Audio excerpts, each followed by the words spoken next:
Okay, everyone. I think we're probably going to get going in a few minutes. I just want to ask you all on your Zoom, it says view at the top. You can either pick speaker view or gallery view. If you go on speaker view, it'd be really helpful for this question time because I'm going to be highlighting candidates for each role, and that will come up on your screen if you click speaker view.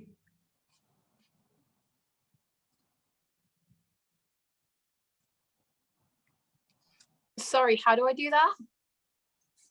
On the top right corner, there should be a little box that says view, and you can either pick speaker view or gallery view. And I'm suggesting that for this meeting, speaker view. How do you do that on mobile? Anyone from the SU? Any ideas how to change view? I think if you drag the screen, the image on the screen, it should automatically give you the different options. Okay. Like I said, not essential for this meeting, but it could just help help the viewing with quite a lot of us in the Zoom call.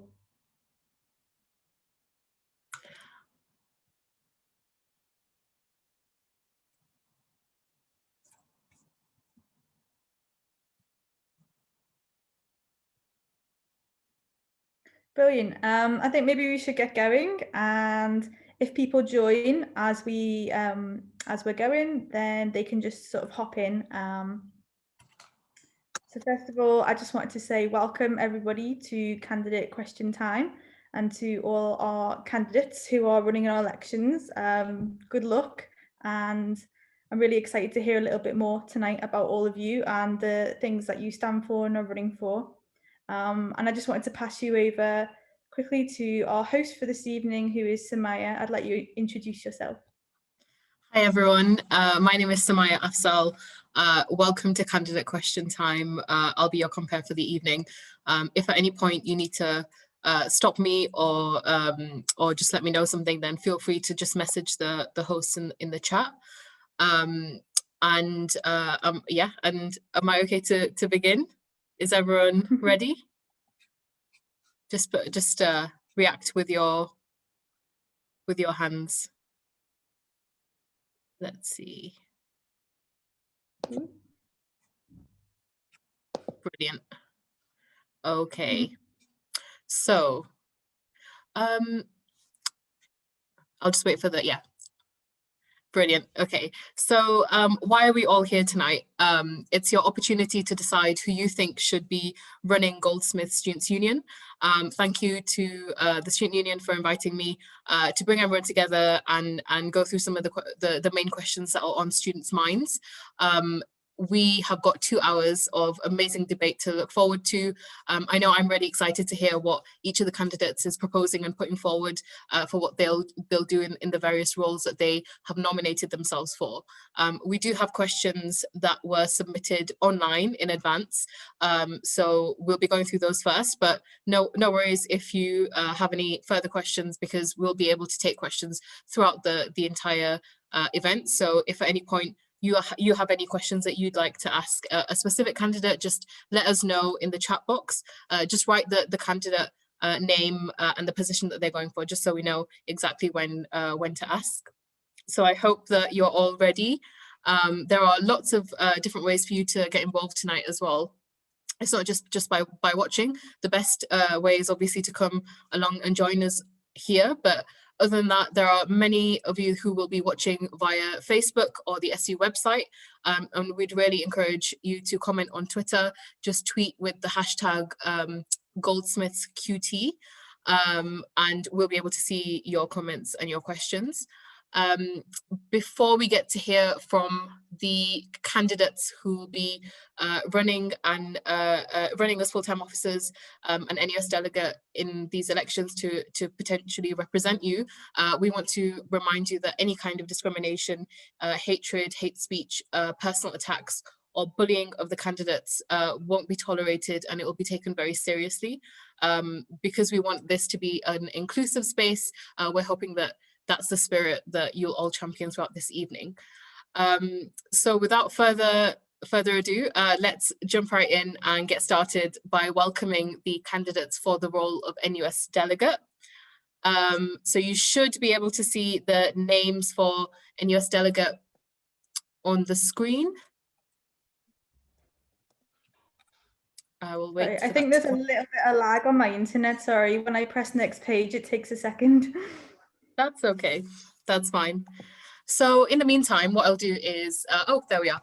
In the meantime, I'll just describe quickly what the candidates for NUS delegate are running for and what an NUS delegate does. So every year, the National Union of Students holds a conference in which every student union that's affiliated sends delegates. So those delegates will then represent the SU. They'll be able to join. I think this year it'll be online, but they'll be able to vote in how Goldsmith students wish them to vote. So whether that's on policy, whether that's on elections, there's lots of different things that you can vote for at an NUS conference. It's a volunteer position and it lasts for the time of the conference only.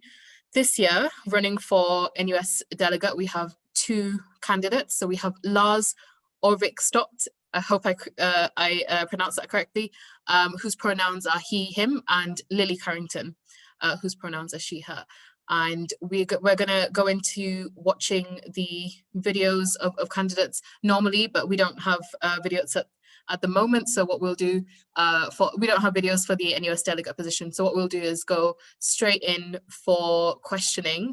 So I hope, Lily and Lars, I hope you're both ready. For each question, you'll have around 2 questions to respond. By no means do you have to take all 2 minutes, so you can take as much or as less of that 2 minutes as you like. I'll raise a piece of paper when you have 10 seconds left, so so you'll know exactly when to stop. So like I said, you'll know when your time is up and you don't have to take the full 2 questions. So my first question is going to be, I'll start with Lars because you are first alphabetically. The first question will be, attending the conference means representing Goldsmith nationally. So what issues will you prioritize to bring to the conference? And Lars, if you could just unmute yourself. Thank you. Okay. Well, I'm part of the rent strike, and I've experienced personally, and I can speak for the rest of the rent strike, that it has been immensely useful to have a supportive students' union behind us, who have been actually, amplifying the voice of students, and it's been amazingly helpful. I'm also involved in the national rent strike, so I have connections already with some students on other campuses, and unfortunately not all NUS student unions have been providing support to their rent strikes, and so I think it would be an honour to essentially go along and encourage a national network of support for rent strikers and student voices generally. So I think that what's happened with this rent strike hasn't come out of nowhere.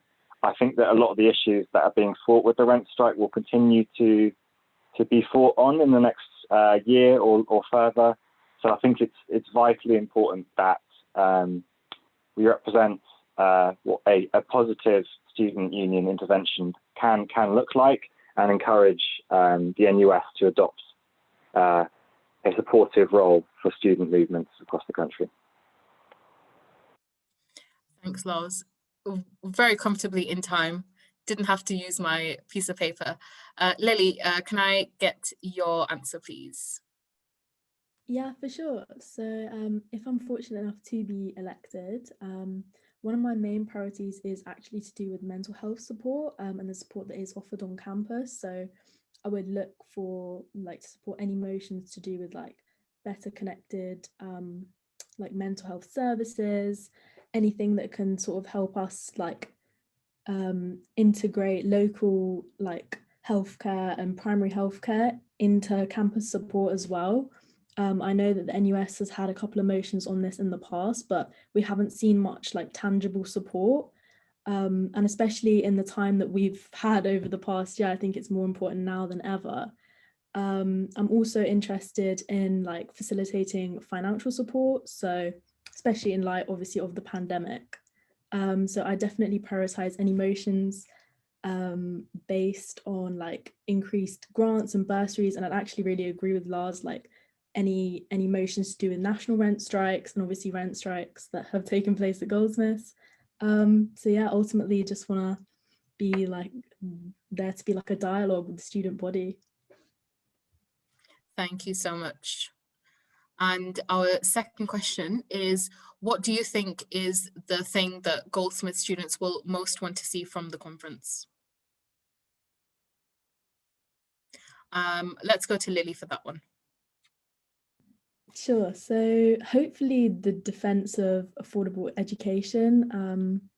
And then obviously, like I said before, like I really want to be a delegate who can, you can voice your concerns too as well. Like, any and all your concerns need to be like voiced to the National Union of Students, like conference. So I just want to advocate essentially on your behalf for that. I also am quite passionate about like introducing a framework for equal reparations in terms of any harassment or racist allegations made on campus. I know that unfortunately not only Goldsmiths but a number of universities have had problems with like watering down of racism and like allegations to do with that. So I think any motions in favour of strengthening that framework are something I'm sure Goldsmith students will want to see. Thanks, Lily. And Lars? I believe that Goldsmith students will want to see that National Union students, as a national union, is providing support to students in Goldsmiths, whether that be through the student union that we have here or otherwise. And I believe that people want to see that concerns at Goldsmiths are being taken seriously and our voices are being heard. And I believe that students will want to see that there is a network of support for the many different issues that students are fighting for. As well, it would be good to, I think a lot of students want to see a dialogue between the National Union of Students and teaching unions such as the UCU and Unison, because there's been some difficult communication at that point and confusion about how students and staff can work together. Yeah. Thanks, Lars. So we're now going to move on to the questions that have been submitted by the audience. So we've got 3 questions. I'm going to go back to Lars for this first audience question. And that goes, with COVID-19 and students not getting to meet in person for a whole academic year, how important is the conference this year? I would say, if anything, it's even more important than it has been for a while. Students without a physical space to try and raise their concerns need online spaces like the online NUS conference to discuss these concerns, these issues. Of course, COVID-19 has been a huge contributing factor to the rent strikes and the many issues that rent strikes and student action have been attempting to reach justice over. So I think, in fact, it makes it more important that a national online conference is held so that we can make these connections with other students that we've been stopped from making because we've been stuck at home. Thank you. And Lily? Yeah, I definitely actually agree with Lars on a lot of that. I think the pandemic has brought out a sort of strange new world in a sense that, especially for like first year students like myself, we've hardly been on campus, and I'm sure it's the same for a lot of universities. A lot of people who will be attending the NUS conference have concerns about that. Actually, in my manifesto, I did prioritize, emphasize the importance of increasing social spaces and the potential for more social events in light of the essentially year lost, not being on campus, not having access to those facilities as well. So absolutely, I think it's more vital than ever, and you know, the issues that we can raise at this conference hopefully are going to make manifest change. Thank you. I'm going to ask the next two questions together, just so that you can address them both together, and we are able to move on swiftly. What was your main motivation for running for NUS delegate?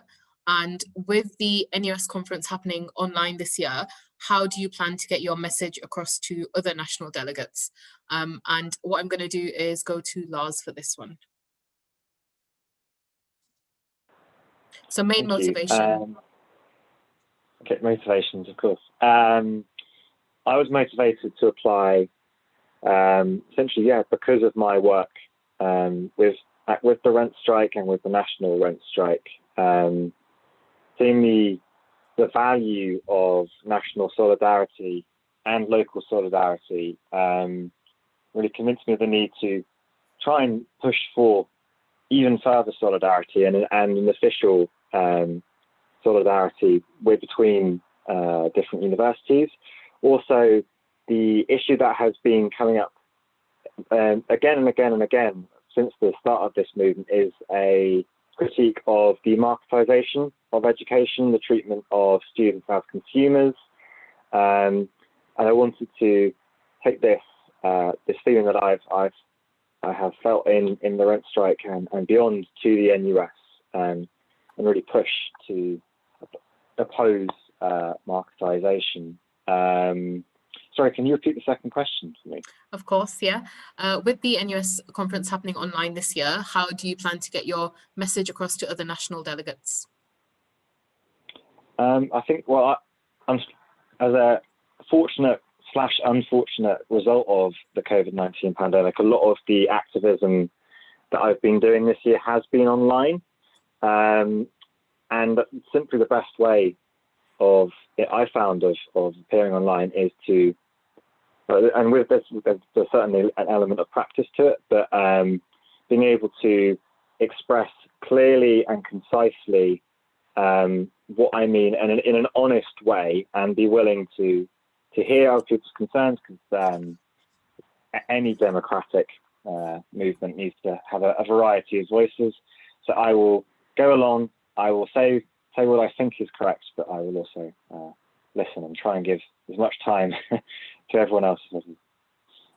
Thank you so much, Lars. And finally, we'll go over back to Lily. So I'll just repeat the questions for you. What was your main motivation for running for NUS delegate? And with the NUS conference happening online this year, how do you plan to get your message across to other national delegates? For sure. So my main motivation came from a number of factors. I mean, one of them mainly the fact that I am a law student, so inherently looking to sort of change things for the better. And also it does kind of come from my personal frustration. Obviously, a lot of the things that have happened this year can't be helped, but I think being a student in this time is really unprecedented, and also with the lack of transparency that I personally felt from the NUS. I think that if I can in some way like make it more transparent for Goldsmith students, then that's not an opportunity that I want to pass up. So and in terms of communicating to the other delegates, I really think that the power of social media has been like proven a lot this year. We've been fortunate enough to see a number of like powerful activists, communicate and push their campaigns forth with social media. So I think that would be a key way of communicating to the other delegates. Again, as you say, it is all going to be held online. So yeah, it's going to be a lot of online like communication and just like advertising and pushing our campaign as much as I can. Fantastic. Thank you so much. I remember when I was an NUS delegate, probably like 10 years ago now, and I went many times, and I don't envy the current student body that having to attend all of it online. I think part of it and part of the experience of it is getting together and having those discussions, those political discussions about the direction of the student movement. So yeah, thank you so much for answering those questions. They were really, really great. I hope that it's helped students make their decisions on how they're going to vote. Luckily, there are 2 positions and 2 candidates, but that is all that we've got time for the NUS delegate portion of tonight. And just a reminder that voting is now online. It's open online, and you can vote via the Goldsmith SU website at goldsmithsu.org/elections. And you can vote up until 11 a.m. on Wednesday, the 17th of March. So thank you to the 2 candidates, to Lars and Lily. And now it's time to get started on the full-time officer roles. We're going to be beginning with the president role. So what's this role about? Now, I'm sure many people are very interested in this position, namely because it's the president that runs the full-time officer team and acts as the principal representative of students. They also chair and are a member of the trustee board, which is the highest decision-making board of the organization. So this person is someone who will hold a lot of power in the direction of how the SU goes in the next year. So this year we've got 2 candidates running for the presidential position. They are Poppy September Peters and Sarah Baffo. If I've incorrectly pronounced that, I'm very sorry. Please do correct me when you come in. I think we're going to go straight into candidate videos, so I will let the tech side play that for you. Hey, sorry, I just got to come off this PowerPoint quickly because I'm not that technologically advanced to share a video in a PowerPoint. But if you give me 1 second, I will play. And my computer just has a few minutes, like a few seconds lag. So that's totally fine. Thank you so much. So yeah, in the meantime, I think it should come. Yeah.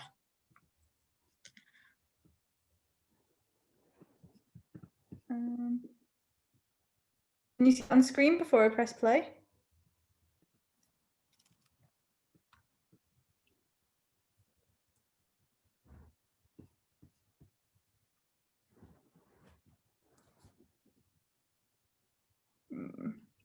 Hang on 1 sec. Sorry, let me just screen share again. Okay. Sorry, technical difficulties. That's totally fine.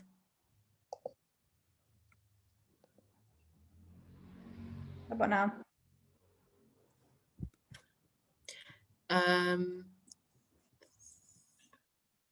Yeah. We're able to see it now. Hi, I'm Sarah Baffo, your Commonwealth and Liberation Officer. I'm honored to be your next SU president. Sorry. Over last year, I turned power back to students, challenged the university. It's fine, it's fine. Sorry, we had an image of Poppy and Sarah's voice behind it. It's all fine now. Many broken promises and also the exploitative policies. As your SU president, I will unapologetically demand for radical change, support marginalized students, and also incorporate the local community into our decision making. You can read more about my manifesto on the SU website, but just, vote for me to be your next SU president. Hi, I'm Poppy and I'm running for SU president. I want Goldsmith to be a university that is liberated and enlivened, and I want to see next year's SU team put on a series of cross-course events that encourage students to showcase their work and meet new people. I believe this is vital for strengthening student staff solidarity and getting students involved in campaigning against the evolving Goldsmith project. I'm also advocating for increased accessibility and funding to student wellbeing and disability services, which is essential now more than ever. Vote for Poppy. Brilliant. I will go back to the PowerPoint. Thank you so much. So we are going to head straight into the questions. So similar to the last round, you will have 2 minutes to answer each question. And when you have 10 seconds remaining, what I'll do is hold up this very high-tech sign, which you will probably be seeing a mirror image of. And that will let you know that you have 10 seconds remaining. In the meantime, I will go to Poppy first. And the first question is, what 3 things would you prioritize as SU president? So for me, there are 3 things I want to do. I really want to improve communications across campus. And I'd really like to utilize the role of the student reps that each department across the uni has. I think they could play a much more significant role in communicating between the union and then the students themselves. And also taking them off of the Goldsmith's payroll, which has just recently happened. And has been slightly controversial, I suppose. And my second point is creating a greater sense of community and allowing people to have spaces where they can make connections. So I'd like to put on a series of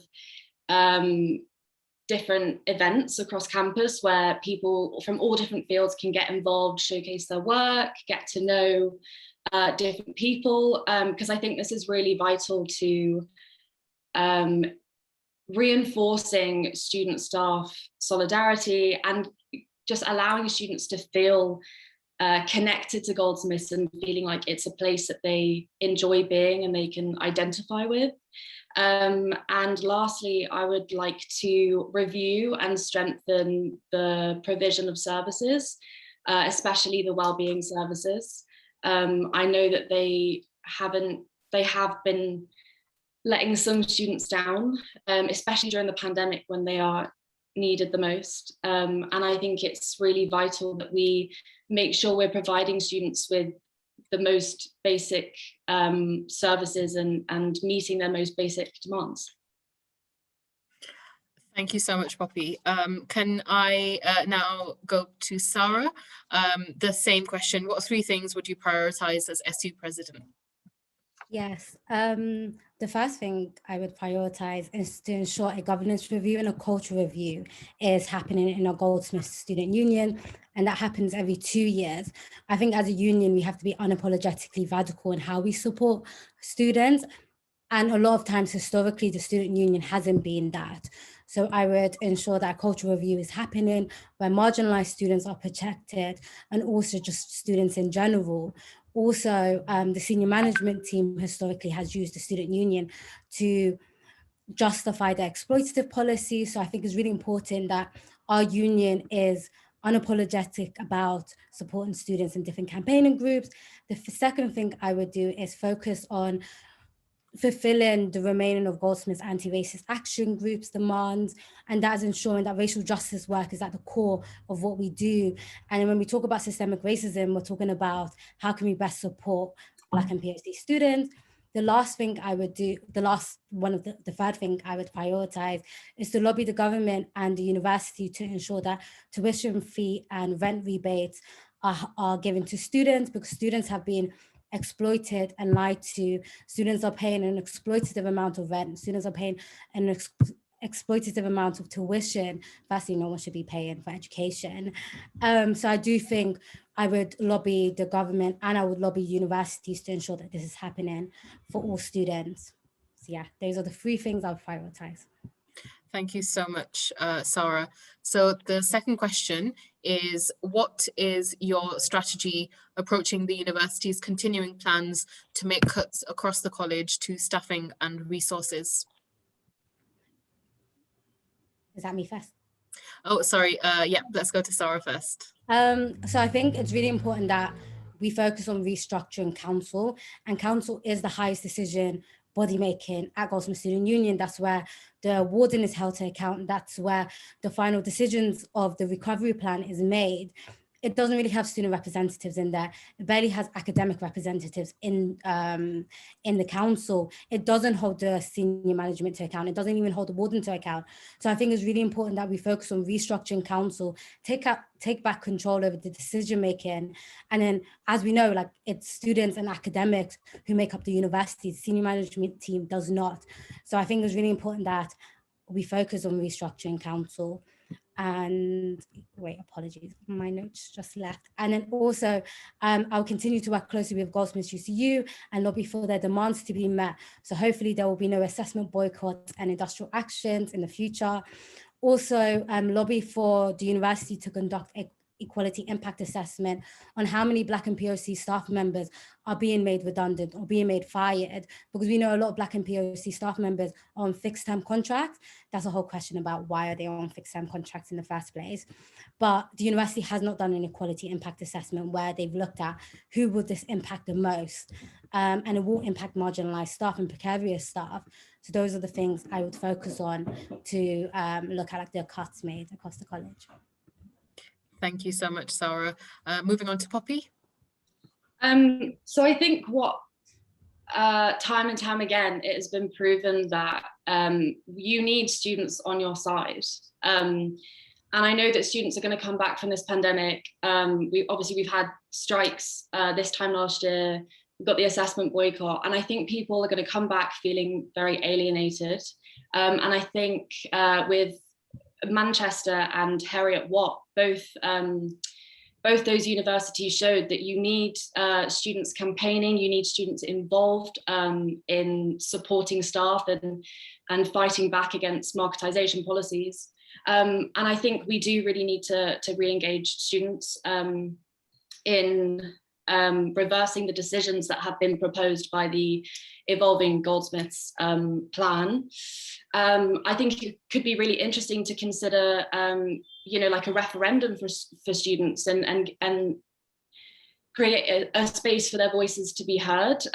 With the University College Union, the staff had their referendum and they voted. There was a vote of no confidence in Francis Corner, and I think we could do the same. I think students need to feel that they have an active role in the decisions that the union is making, and in the sort of steps that are being taken to combat evolving Goldsmiths.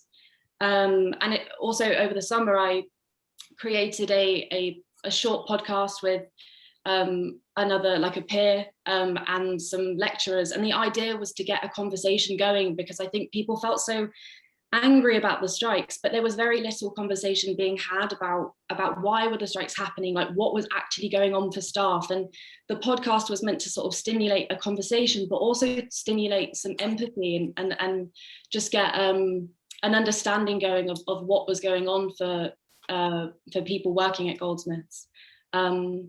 So yeah, that's me. Thanks, Poppy. And I'll now move on to the third question. How do you think the university has dealt with the disruption caused by COVID-19, and what should they prioritise this year in their recovery? And we'll go back to Poppy for that question, please. So I think obviously there have been some lecturers and the staff who have been absolutely incredible to their students throughout the pandemic. But I know that there are students, I've spoken to students who have said that, they've contacted wellbeing services and they aren't getting response. Students with RASs, reasonable adjustments, are not getting lectures with captions. They're not getting lectures when in the sort of suitable time frame that they're meant to get them. And these are very basic requirements. Like when you come to a university, these are the basic needs that students need to have met. And I think it's really important that we recenter those needs, and we need to serve our students, and they need support, especially wellbeing services after the year that we've just had.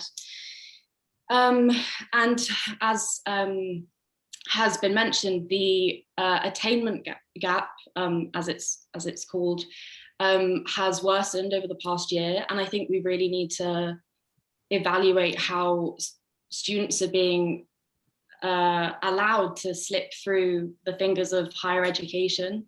And I know that Goldsmith has made commitments to close the attainment gap, but nothing sort of concrete seems to have happened. And I think we really need to hold the university to account, and make sure the university and the union is fulfilling the very basic needs of students.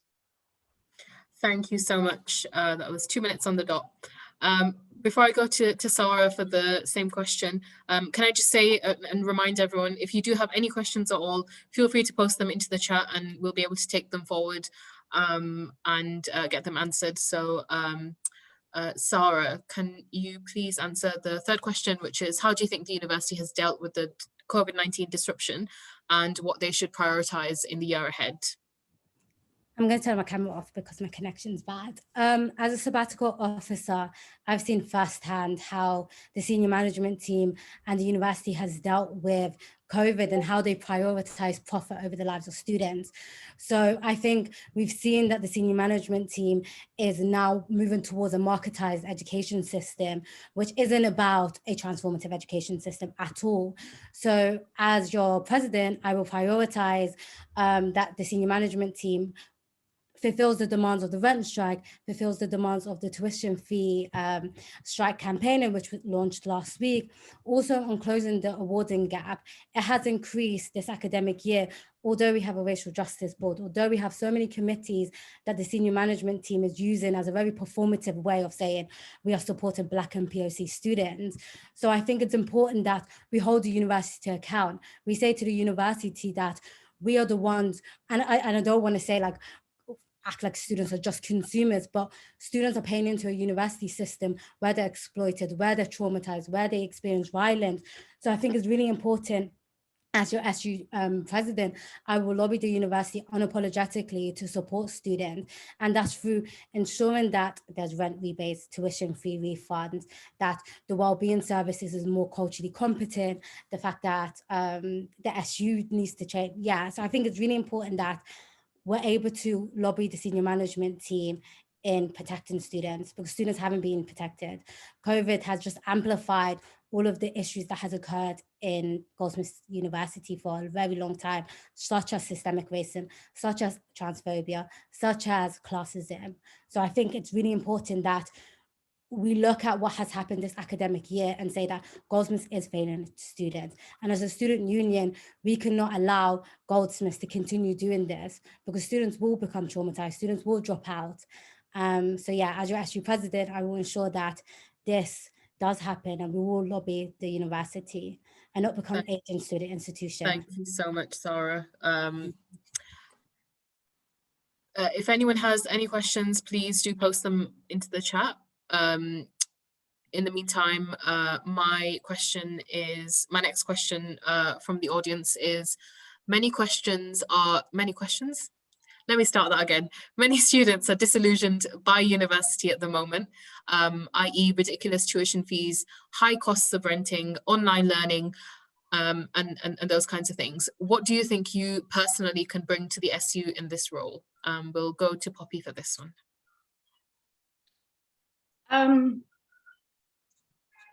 Well, I think just like personally, like I can really see why people feel disillusioned. I think it's hard not to. And I feel like this sounds like a really weak answer, but I hope it doesn't come across like that. Like coming into uni, my expectations were very different from the reality. And I think I felt like there was such a lack of community in Goldsmiths, and that's something that I really want to change. And I think like when you, as Sarah was saying, that like if you're paying into a university that is not supporting you, it's not meeting your most basic needs, let alone sort of like pushing you to you know, access incredible opportunities and meet loads of different people. And if I could bring a sense of community and have people feel that being at Goldsmiths is a place where, you know, you're a part of something, that there's societies you feel that you can be a part of, there's people you can rely on, then I would love to do that. And that's what I'm really committed to doing.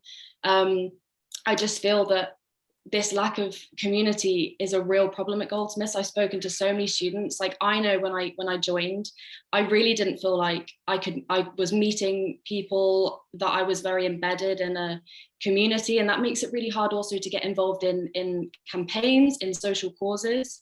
And that's why that's why I'm lobbying for these events across different departments. You know, I know it's not like the most radical solution, but I just think if people could feel welcomed and a part of a community, that we would be able to engage them more in social causes and campaigning, and that also we that they would just have a better time, and university would serve them beyond their 3 years of study here. Thank you so much, Poppy. And Sarah, so the question was, many students are disillusioned by university at the moment, ridiculous tuition fees, high costs of renting and online learning. What do you think you can personally bring to the SU in this role? As an SU president, I think I would be able to, and this is going to sound so cringe, but provide students a sense of radical hope that they can structurally change the university, that you can do direct action, you can campaign against the senior management team. It is possible to change the institution. I think a lot of students feel disillusioned because they're not provided the resources or that sense of hope that they don't, not necessarily, I will be able to give autonomy back to students.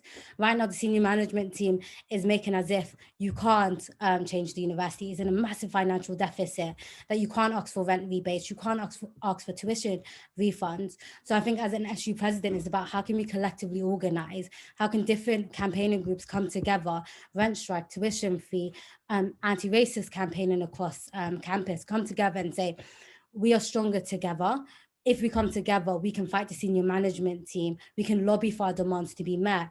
So yeah, I think I would be able to provide people that radical sense of hope, that direct action is the only way that the senior management team has historically listened to students. So yeah, I think it's about radical hope and collective organizing that I'm able to give students. Thank you, Sarah. We've got a question for Poppy. You mentioned that you think reps should have more of a role in informing the student union. Would this extra labour be supported? For example, I've known reps have before received a lot of harassment from heads of departments and feel as though there needs to be a care system in place. So Poppy, what do you think about pastoral care for student reps? I think so. I feel that the student reps should have a more central and a more significant role.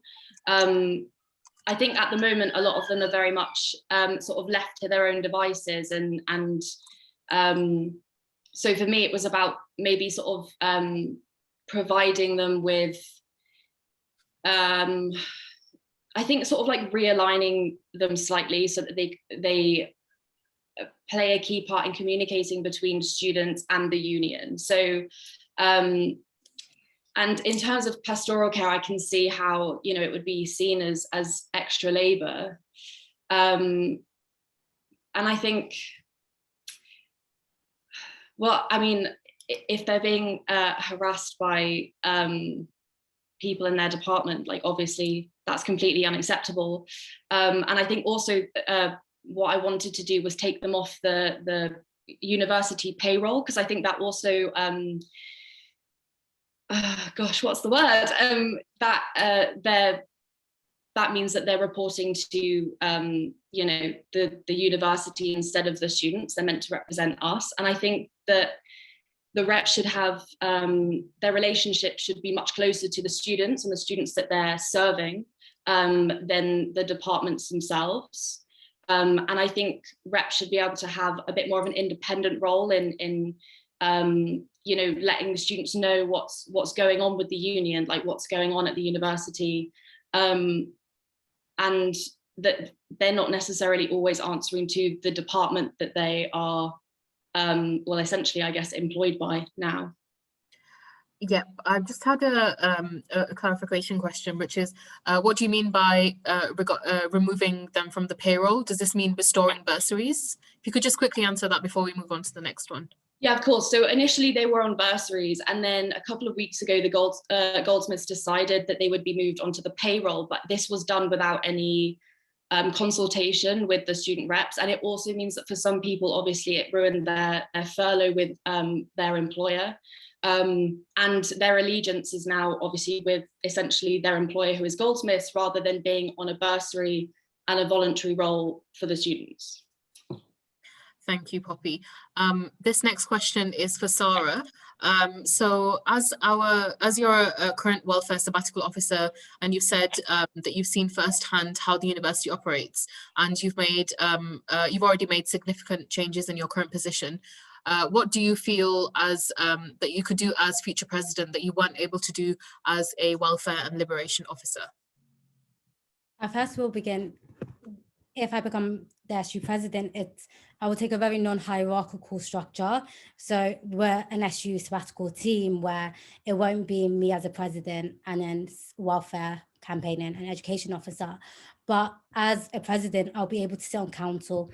I'll be able to lobby against the senior management directly. I'll be also able to implement policies that are long lasting, because right now you have sabbatical officers who run for 1 year or able to do this role for 2 years, they leave, and then this whole policy has to start over. So I think is how can we ensure that the policies we make are long lasting, are embedded into the institution, are embedded into the union, where we don't have to keep having these conversations about the awarding gap. We don't have to have these conversations about SUs not supporting students.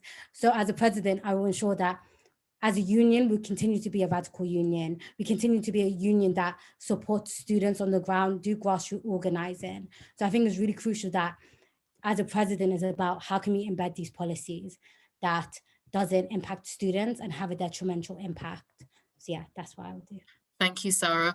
So the final question will be for both of you, and it will be about community building. General campaigns on and off campus, things like solidarity meetings, mutual aid, all the various campaign-related, community-related things that have been going on this year.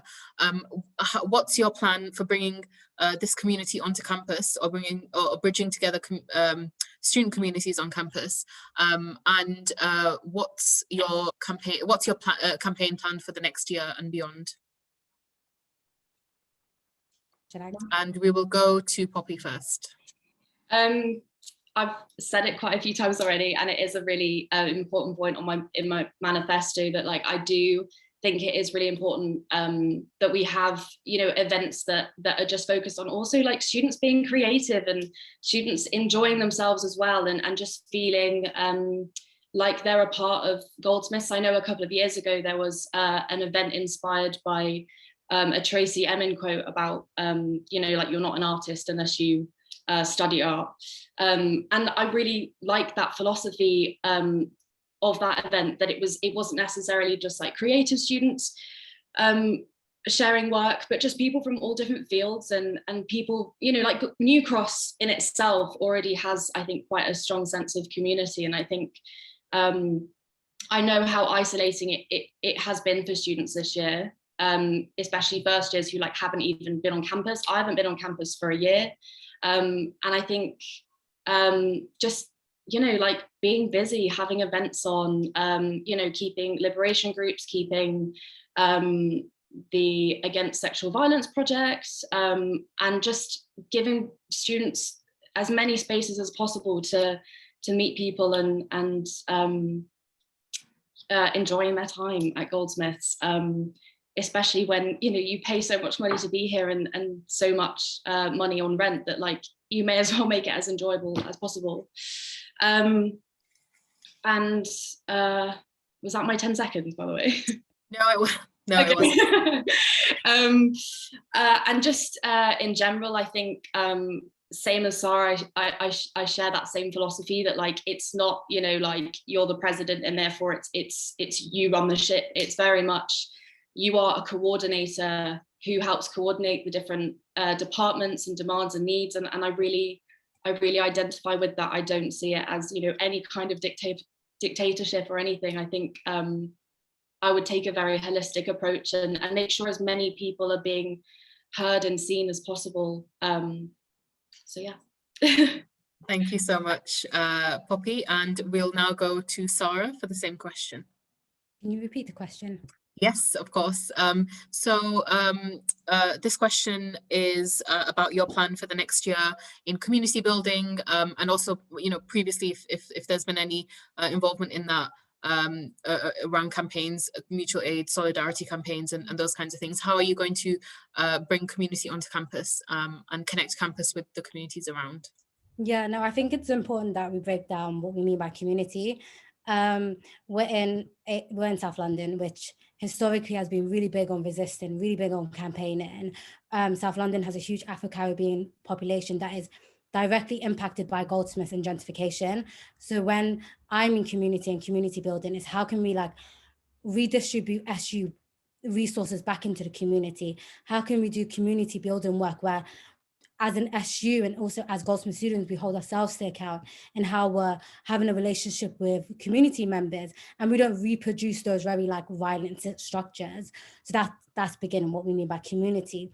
But also in the last academic year, as a sabbatical officer, I was able to co-launch a mutual aid project, help make the university release a 20K annual Black Gava fund, which is able to help community building, which is able to help the local community and Goldsmith students.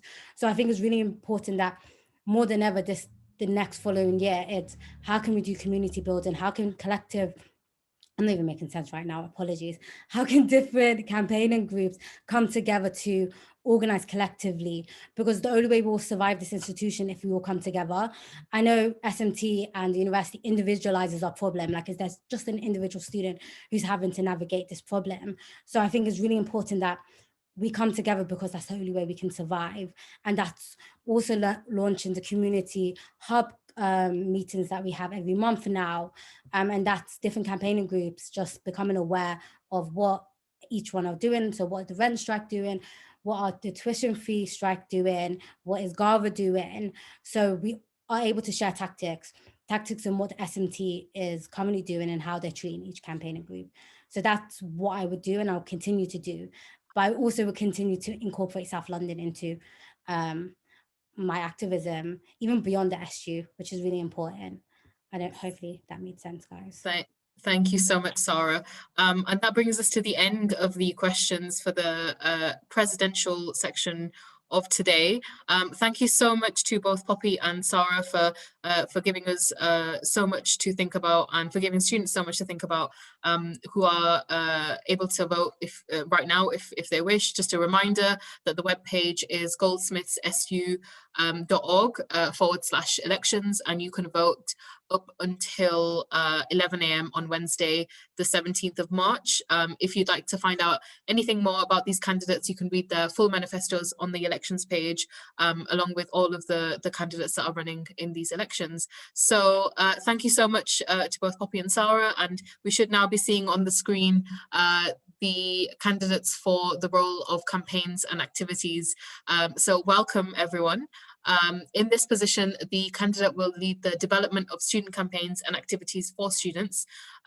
So it looks like they're going to be very busy. As a former campaigns sabbatical officer myself, you start being busy and you'll never stop. So thank you for the five of you who put yourself forward for such a role. You'll also be a member of the trustee board and represent the views of students on many issues, both locally and nationally. So like I said, this year we have 5 students: Emanuela Federe, Lily Fonzo, Luca Veneris, Lucy Mudel. Am I correct? If I have not said that right, please do correct me, and Nicola Simpson West. And what we're going to do that's slightly different in this section from the previous section is I'm going to ask if each of the candidates can just do a quick 10-second introduction. So just say hi, who they are, just so that we can be familiarized with them before we launch into the questions, just because we had a little bit of a technical delay in the videos. So I'm going to start off with Emanuela, please. If you could just say hi. Hi, everyone. Oh, I didn't know I was going to do this. I hope you're all well. This is really exciting. Quite nervous. Okay, anyway. My name's Emma, and I'm running for Campaigns and Activities Officer. I really want this position, as my main goal is to create a university environment that students will actually enjoy coming to. and will be excited to come to and feel as if they're part of an inclusive university experience. And I have many goals that I think will be able to reach that main goal, if that makes any sense, such as developing more events for societies and in the university as a whole, and also lifting up the voices of marginalized students, improving the communication between the SU, the university, and students, and better well-being support. Thank you so much, Emma. So we will now go to Lily. Just a quick introduction, who you are, and yeah. Hi, my name's Lily. I'm running to be your next, possibly campaigns and activities officer. My main focuses are around liberation, well-being, rent, and community. Thank you so much. Can we now go to Luca? Hi, hello. Can you hear me? Yep, we can hear you. Hi, everyone. My name is Luca, and sorry, just Just an introduction to yourself. No, you don't have to read anything. You don't have to say anything in particular. yeah, I just have a bit of problem here with the camera. Sorry. Yeah, my name is Luca Vanerus. I'm running for candidate as a candidate for campaign as activities officer. I've been president for the Photography Society for 2 years. Third year student, music student. My pronouns are he, him, and yeah, that's all. Thank you so much. We'll now go to Lucy. Hello, my name is Lucy. I'm also running for campaigns. I've been at Goldsmith for 2 years as an international student. I'm in the postgraduate department with arts, media, and film. And my primary goals with this position are building a closer community and making sure students get the best out of their experience here. Thank you so much, Lucy. And Nicola, please. Hi, I'm Nikila. I'm the current campaigns and activities officer at the SU. I've spent the last year focusing on mental health and disability, and also strengthening community, and also strengthening the relationship between the SU and student leaders. And I hope to continue to do that. Thank you so much, Nikila. Thank you to all of the fantastic candidates. We're going to now kick off with the first question. And like I said, for each of these questions, you'll have 2 minutes to respond. What campaigns would you work on if you were elected? And for that, we will go to Emma first, please. Oh, there's so many, so I'll try and get through them quickly. But the main campaigns I work on are better well-being support for one. I think this pandemic has really highlighted that the measures currently put into place in terms of improving and maintaining student psychological well-being are extremely lacking in the university. I've spoken to many students who have said that they've tried to contact the Wellbeing Center and have been sent on a merry-go-round tour through every department in the university just to end up finally at the Wellbeing Center, and then for them to just not pick up. And I think that is ridiculous. And especially now more than ever, during a time when students are incredibly anxious and isolated, well-being support needs to be more accessible and available. I think that also links in with improving communications between the students and Students' Union and the SU. Oh, the SU and the uni. In terms of communication with the uni, that is not the best. Boris will announce something on Monday and the uni will not respond to it until a fortnight. And during that time, students are stuck wondering, okay, well, what's going on now in terms of me and my education? So I really feel that needs to be improved.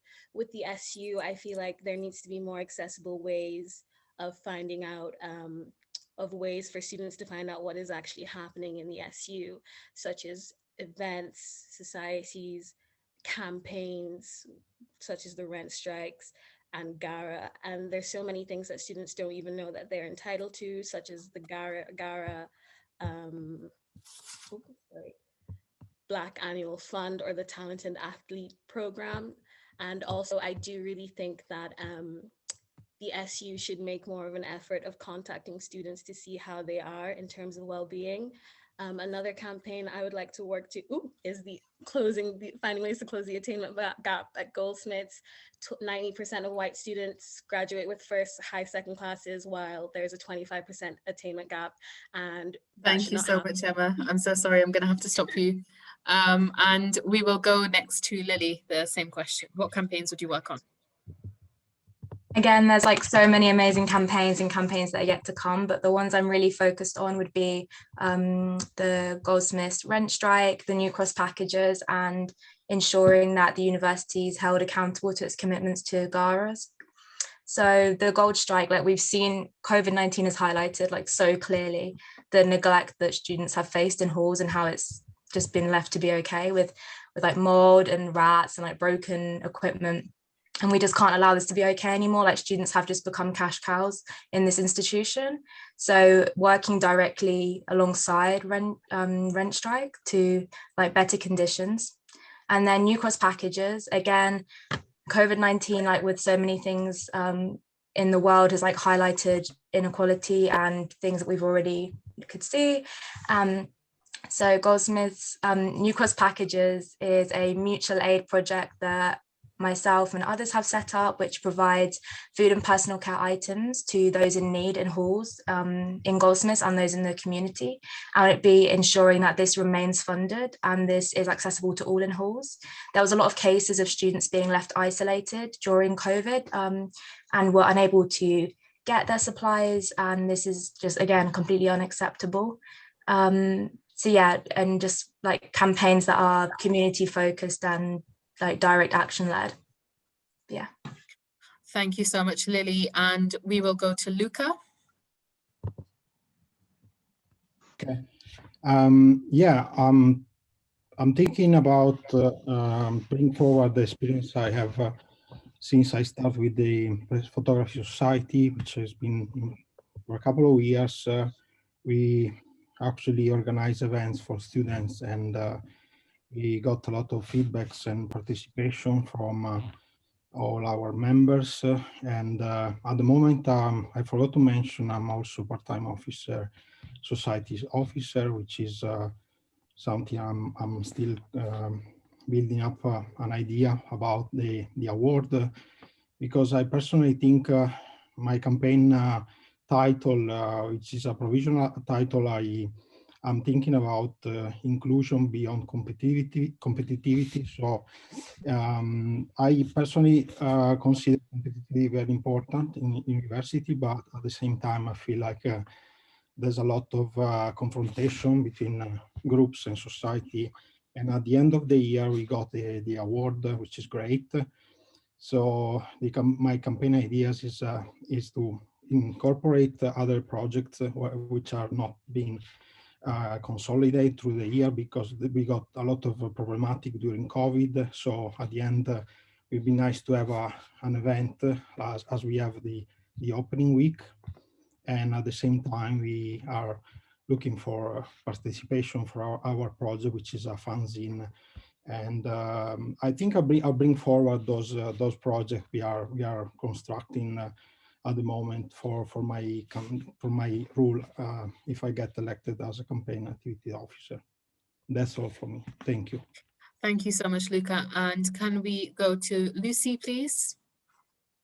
Hi, my name is Lucy. Thank you for considering me. So I'm especially interested in focusing on campaigns related to personal and mental well-being, sexual health, mental health efforts with the disability services and well-being team. I feel like, especially with COVID, it was highlighted that there are a lot of discrepancies between how easily we can access mental health well-being, how many appointments we get with them.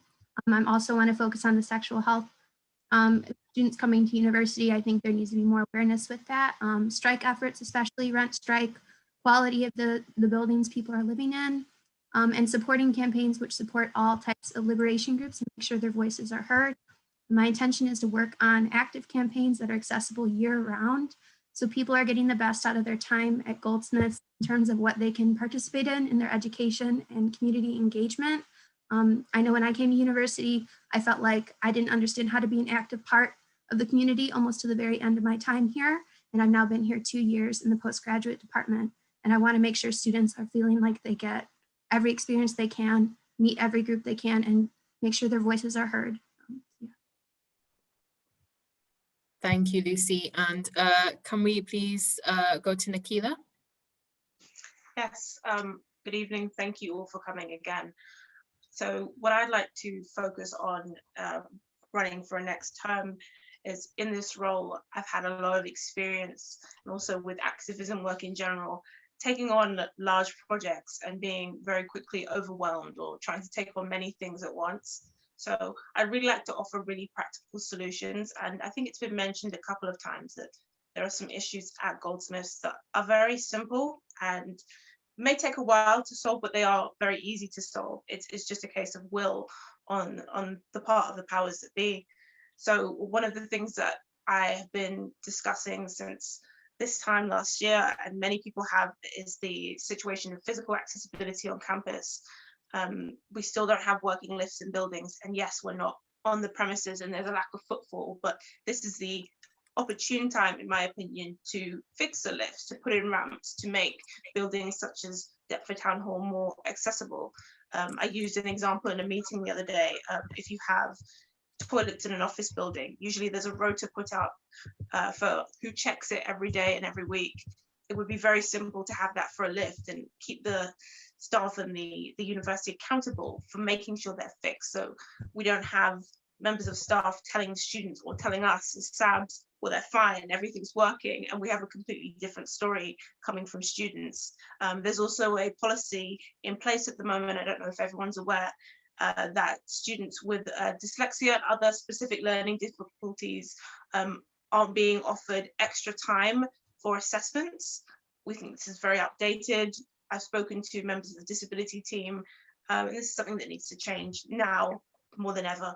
The second thing I want to implement as a policy is a dry space policy for all events. So we can also have events involving alcohol online, but I know that not everybody is comfortable / isn't a drinker. And in that similar vein, I want to make events more accessible for mature students and people with care responsibilities as well. And that's from me. Thank you, Nikila. We'll go on to the second question, which is, what do you identify as the barriers to students engaging in sports and societies? And we'll go backwards this time. So Nikila, you'll be first.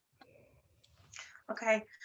Something that I identified is there is a sort of gap in the bridge of communication, if you will.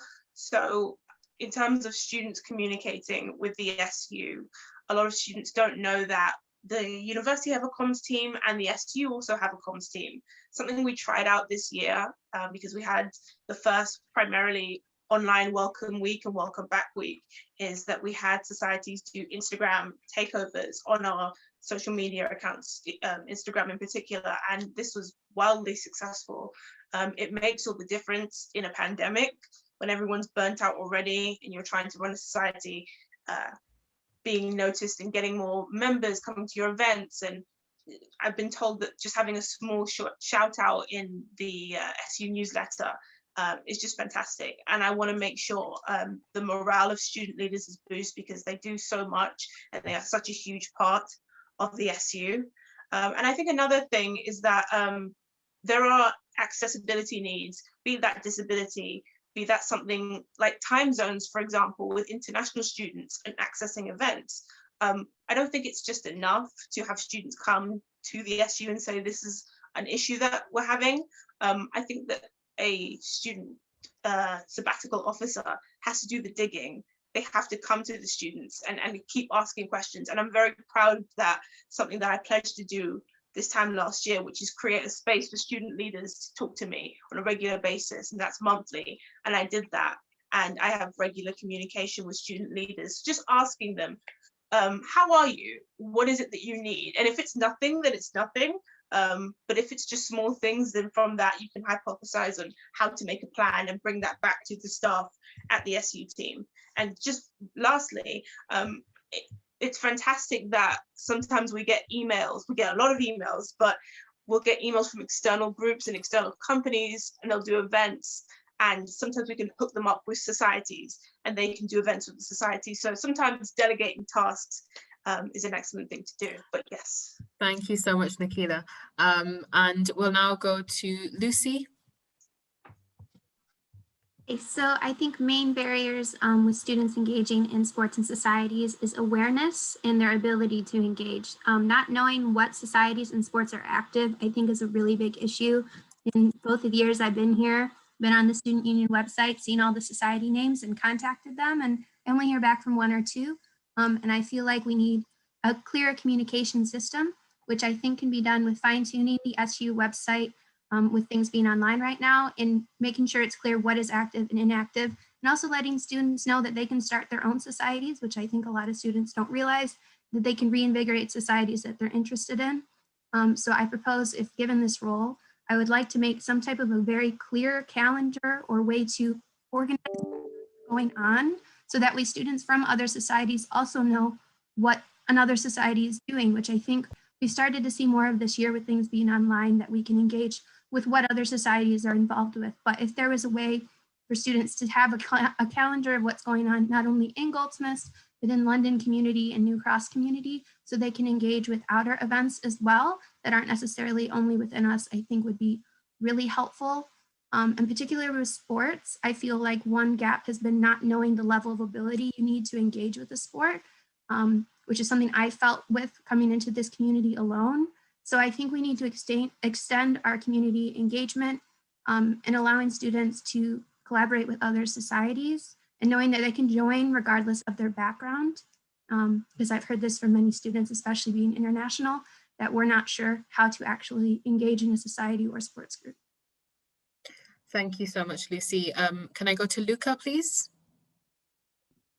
Yes, thank you again. Yeah, I think this question is very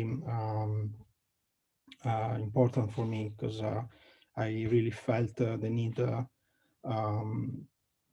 make people understand what is actually being activist. I personally experienced activism when I started uni, because I was interested in photography, and I've been part of the society since the beginning. So I learned by my own when I was without any information and support, how I can, at that time, I've been able to make something out of nothing. So I'm really agree on what Lucy just said, because we have been part for a few projects together, and I think I can assume the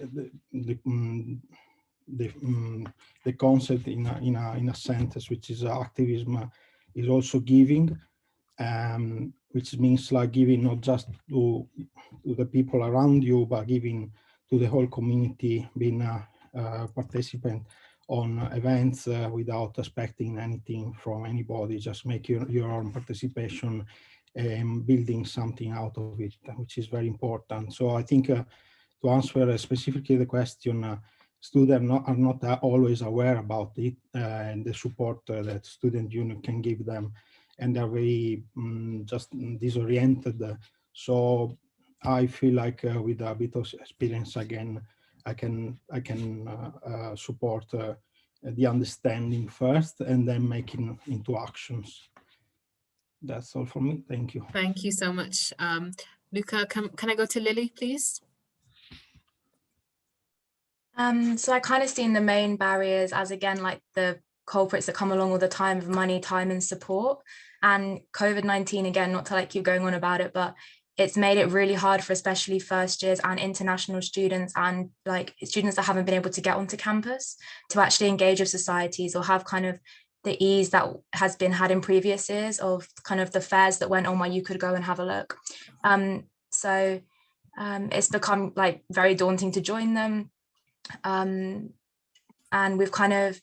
we need to embrace the social media side of it. And I would suggest, if I was to have this role, would be to pump a lot more money into societies and increase the funds, and especially increase the funds for Black and POC societies. There needs to be kind of, if there is a move online, and it needs to be sustained, and in order for it to be accessible to everyone, the idea of maybe like having a bigger fund would be to support supplies to be sent out to people who are part of these societies, such as like if you're part of like a craft thing. Like you'd be able to receive the equipment you'd need, or like, for example, like the gardening society, maybe you could get like bits and bobs and receive them and then do them along at the same time. So it's just making sure that everyone is included with this shift onto online, because we're going to have to embrace it for the foreseeable at the moment. And like Nikila said exactly as well, the consideration of time zones and accessibility requirements. And also another thing to do with the kind of main barriers is this lack of information. So another point of mine would be to have a regularly updated section to the SU website, which would show very up-to-date societies and who to contact in them, and also would show what campaigns are running on campus and who to contact to get involved with them, and having time set aside to ensure people could get the support they needed to set up their own societies. Yeah. Thank you so much. And finally, let's go to Emma. Hi, I'll try and go faster this time. But I think as a society leader myself, I'm president and BME rep of Musical Theatre Society. We have put on so many events, and it has been very hard to get students to engage with what we're doing during this pandemic. And therefore, I think that low well-being is a main barrier to engagement, as students are not in the right mental space to want to do anything. They feel alone, discouraged, and demoralized. There's a real sense of, well, what's the point? So I think that we need to dedicate a lot of time into uplifting mental well-being so that people can feel more safe to step into these spaces of community and have less anxiety of joining and of dedicating a lot of their free time to something. And other than that, I feel, like I said before, I feel like students generally don't have any idea of what's happening in the uni. There is a lack of knowledge about what societies even do. And it's quite sad to see that people don't show up to their events, the events that societies and sports clubs put on. And I feel like we need to develop a more accessible way for people to find out what is happening. For instance, regular notifications on the Goldsmith app every time an event is going to happen that day, or a newsletter for events, what of each event a society will put on during the week that will regularly come out. And for that to happen, I think there needs to be better communication between society leaders as well. Additionally, students who commute from home, international students, I've spoken to a lot of them who didn't even know many of the events were happening last year were a thing. And I don't think it should be possible for students to spend 3 years in this uni without engaging with the SU. So I really feel that that needs to be improved. Thank you so much, Emma. That's all we've got time for this round of questions for the role of campaigns and activities officer. So thank you all for taking part, and thank you to all of you for putting yourself forward as well. Voting opened this morning at 11 o'clock, so you can vote via goldsmithsu.org/elections for all of these roles, and you've got until 11 a.m. On Wednesday, the 17th of March. Thank you so much to Nikila, Lily, Lucy, Emma, and Luca. We are going to head into the next section, which is candidates for the role of Welfare and Liberation Officer. Thank you. So in this role, the candidate will be the principal representative of Goldsmith students on matters relating to welfare and liberation. Again, they will also be a member of the trustee board, and they will be representing the views of students on these issues locally and nationally. This year we have 4 candidates: Danielle Vaughan, Hafsa Haji, Jade Lindo, and Saranya Gol. Before we head into the questions, what I'll do is ask you just to give a quick 10-second introduction so that we can see who you are before we head into the questions. So can I start with, should we just wait for Danielle to arrive? Hi, I'm here. Oh, you're here. Oh, okay. Yeah. Yes, there you are. I was just waiting for you to be highlighted. Welcome. So Danielle, do you want to kick us off with a quick 10-second introduction? Can I just quickly interrupt? Saranya isn't able to come, but she has emailed me some proposed answers. So I don't know if maybe I could read out for her a pre-recorded message when it comes to that. Yeah, no, that sounds really good. I will come to you for prepared statements. So Danielle. Hi everyone, I'm Danielle. Just a little bit about me. I'm an MA Black British History student. It's my first year at Goldsmiths.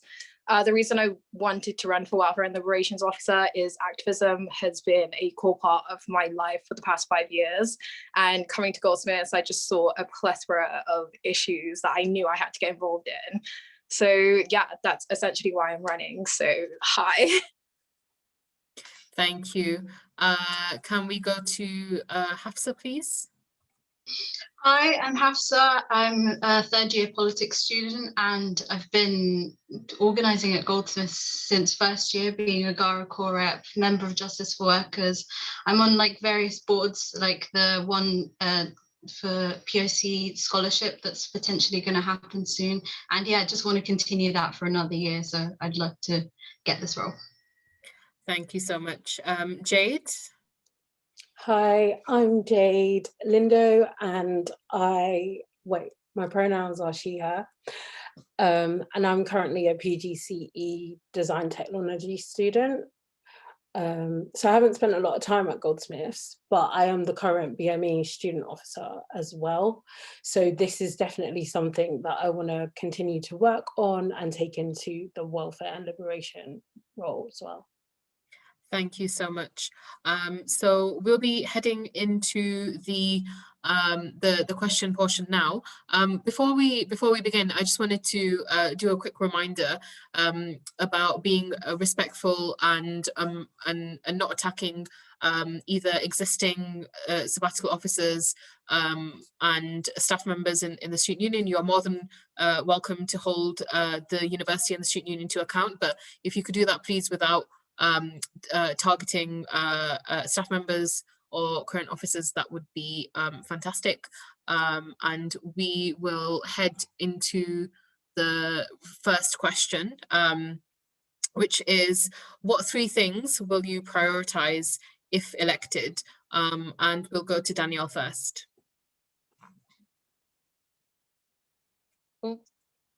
Yes, I'm here. I think that's a really good question.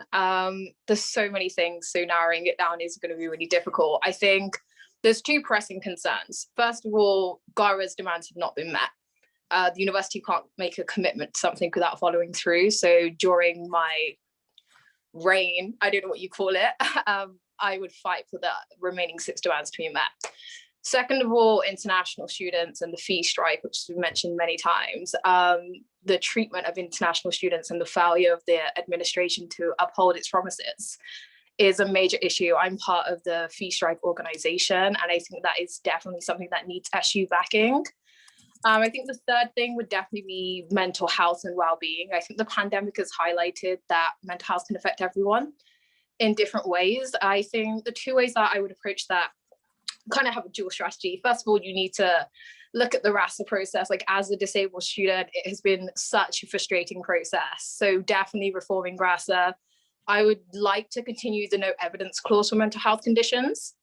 And third of all, just like social spaces and safe social spaces. So in my manifesto, I propose like a SU-backed LGBT night and a 90s R&B night, just getting back to having a bit of fun.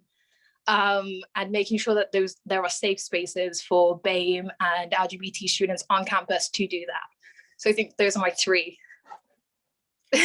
Thank you, Danielle. Hafsa, same question to you.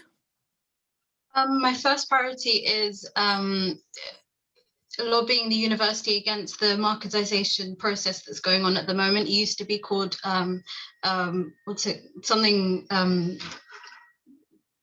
redefining how Goldsmith is, they were fundamentally changing quite a lot of it, and a lot of it has been halted because of the COVID pandemic, but some of the marketization is still going on, and it does detrimentally affect people who are represented in marginalized groups, and therefore I want to fully address that. I want to, as a Gara Core rep, I've known how the processes of each demand's been going on, and to be able to be on the SU and actually be on those committee boards that I wasn't allowed on because I was an undergrad student, and just campaign for them further would be critical. And an academic review is very necessary considering the COVID pandemic and the multiple strikes that have gone on, and just to review that it is watertight, that students aren't being falling through the cracks and stuff because of changing circumstances is the third priority. Thank you so much, Hafsa. Can we now go to Jade? Hi again. Two of my points kind of correspond with each other. So they would be taking up space and also golden time. And that would be basically creating like an inner circle for students and staff to have a freedom to communicate like their ongoing issues with sensitivity, which is necessarily needed for people from BAME background especially, but for all staff members and also students as well. And we don't currently have that. As someone who sits on the Racial Justice Strategy Board, I have seen that it's something that has been in talks, but there hasn't been enough done to take it further. So that's definitely something that I want to like lobby for and really investigate how we can make it happen now, like sooner than later. And then in terms of taking up space, I really want to be angling my time towards especially building a safe environment and community for Black students who at the moment, with considerations to the growing awarding gap, they are suffering the most. So that is a big thing for me. Thank you so much, Jade. And what I'm going to do is read out Saranya's answers so that they're able to get a hearing as fair as everyone else's. So their answer is what three questions will you prioritize if elected? They are, if elected as the welfare and liberation officer, I will be representing the student body in a constructive way by bringing changes and keep everyone informed of what's happening. The last year has been very difficult for everyone, both physically and mentally, so I will make sure that everyone is in the right state of mind, and especially international students and marginalized student bodies. I would be working on accessibility and inclusion through online platforms so that everyone feels included and valued and listened to. Studying at university and having the experience is very precious, but unfortunately not everyone can have it because of the pandemic. I'll make sure that they make the best out of this.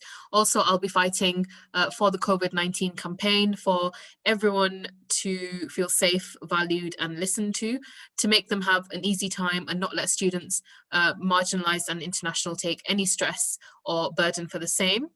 I would be fully supporting student-led campaigns. It is important for the SU to listen to students, as that is what makes the student union powerful and working. If the students wouldn't have been there, the SU wouldn't have worked so well and they wouldn't have got any changes. I strongly believe in the saying, be the change you want to see by the great Indian leader Mahatma Gandhi. I believe I am the change which will be representing everyone in the university. So that was Saranya's contribution for the first question. I'm going to go into the second question, which is a big part of the role is leading on alongside the rest of the team liberation. What are your ideas for this? And what I'll do is go to Jade first. So I think it's really important to have that team dynamic and actually kind of pull on each other and gain an insight for everything that everyone wants to bring forward. And I think it would be very important to look into the community as well that surrounds Goldsmith, so South East London, and how we can almost like build a forum where businesses and also other like institutions can come together, and we can help and actually provide a space that is safe and accommodating for all. I think this would be really achievable, and it will be something that is already happening, but also will be continuing on that work as well. So I'm really excited if I get the opportunity to do it. Thanks, Jade. And the same question to Hafsa. I think I'd like to lead particularly on the lobbying the university's reforms regarding stuff like COVID that they couldn't predict coming, but did have a lot of ramifications, particularly in their like organizing and management and stuff, with regards to coming up with the strategy and it leaving a lot of students with caring responsibilities. For example, students who are disabled were just left sort of in a sort of limbo. And I was recently diagnosed as well. And definitely it's a liberation issue to consider the university's policies in that regard to benefit all and not marginalize some students over the other.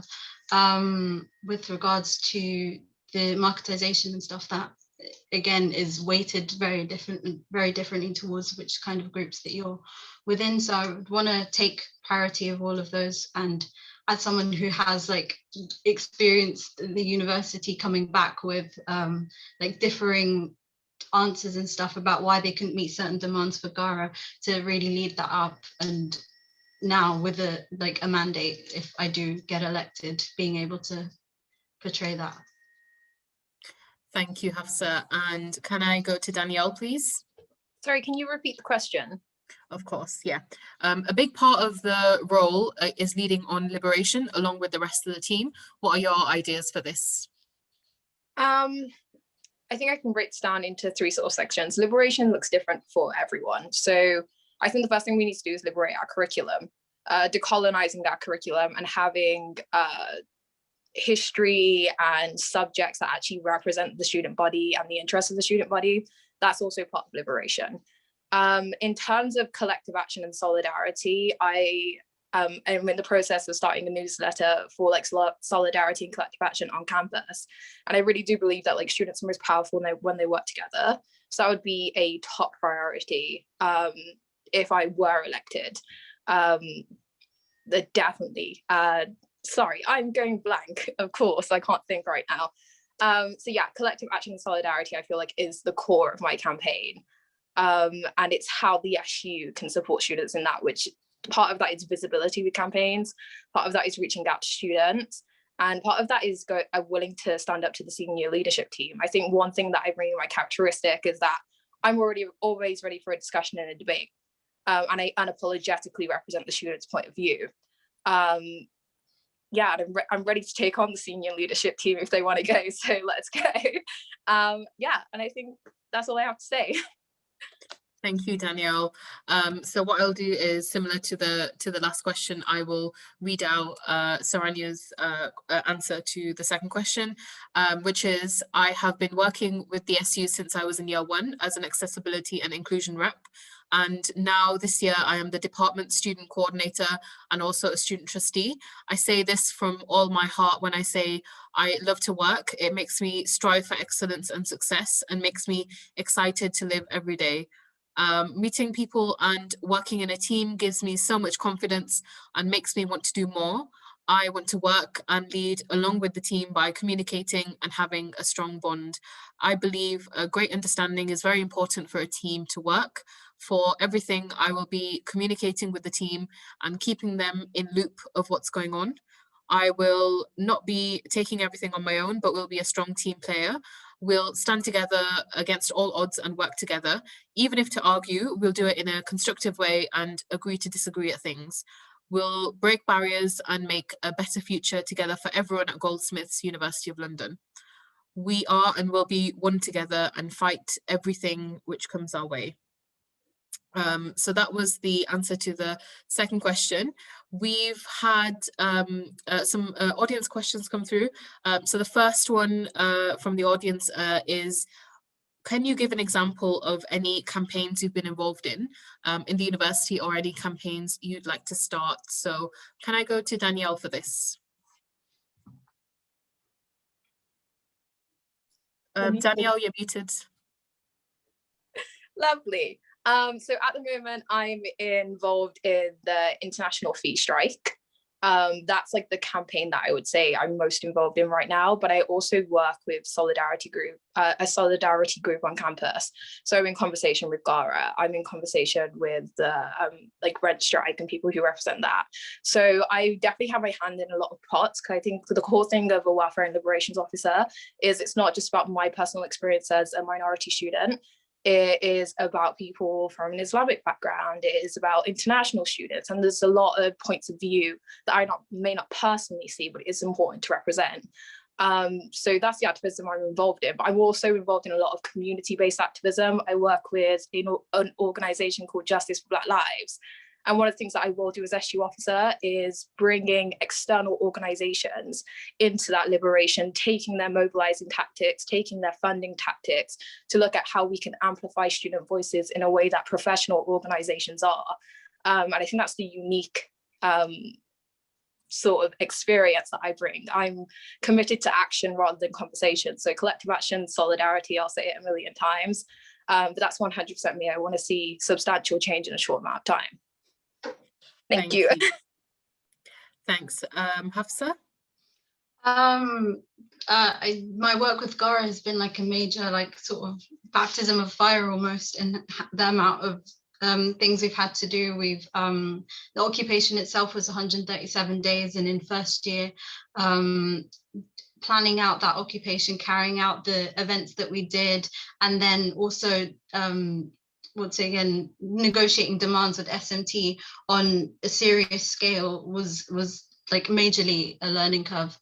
Recently I've been, because I'm still part of Justice for Workers, and with the campus opening up, I've been, so there's a lot of Somali cleaners, and I've been translating like the health and safety documents for them and making sure that they are unionized and they do know their rights, because the university has been essentially putting them in a danger zone very early on by bringing them back into campus when it didn't need to open. So I've been involved in that, and back when we were allowed to protest, obviously being involved in the protests and stuff that we were involved in back then, sitting on a lot of committees. A lot of them have been halted because the university's priorities have shifted towards COVID response. I was on the board that brought the security guards in-house. That was part of my role as campaigns officer in second year.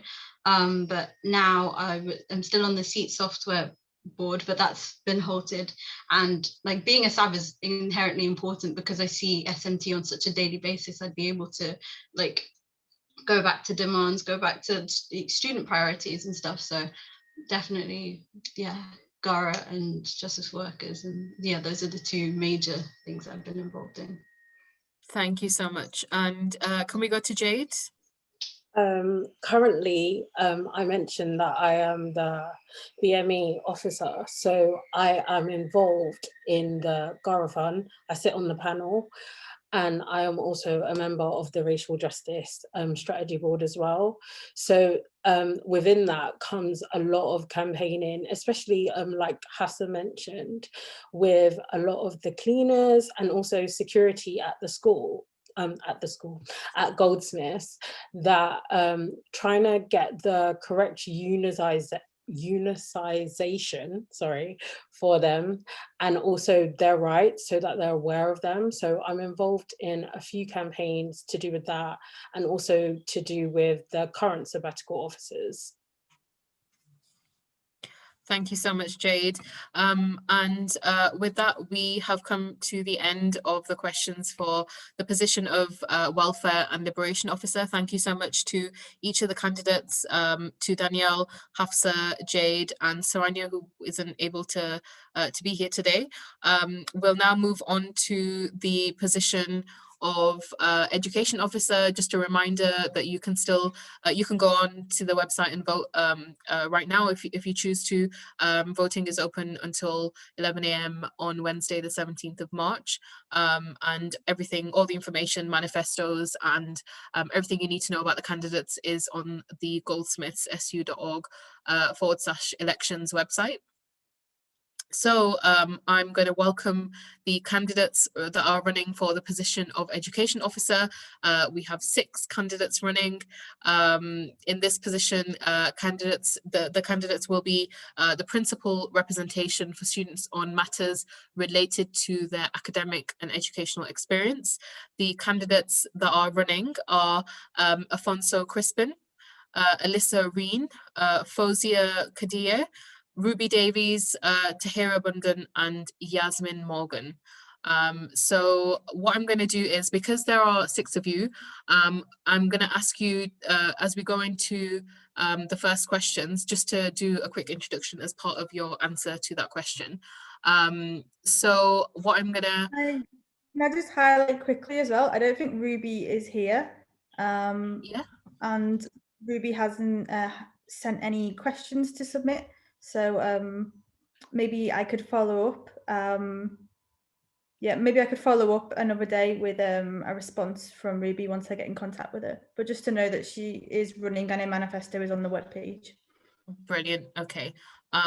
So yeah, if anyone does have any specific questions for Ruby, then please do put them into the chat, and then we'll be able to pass them on.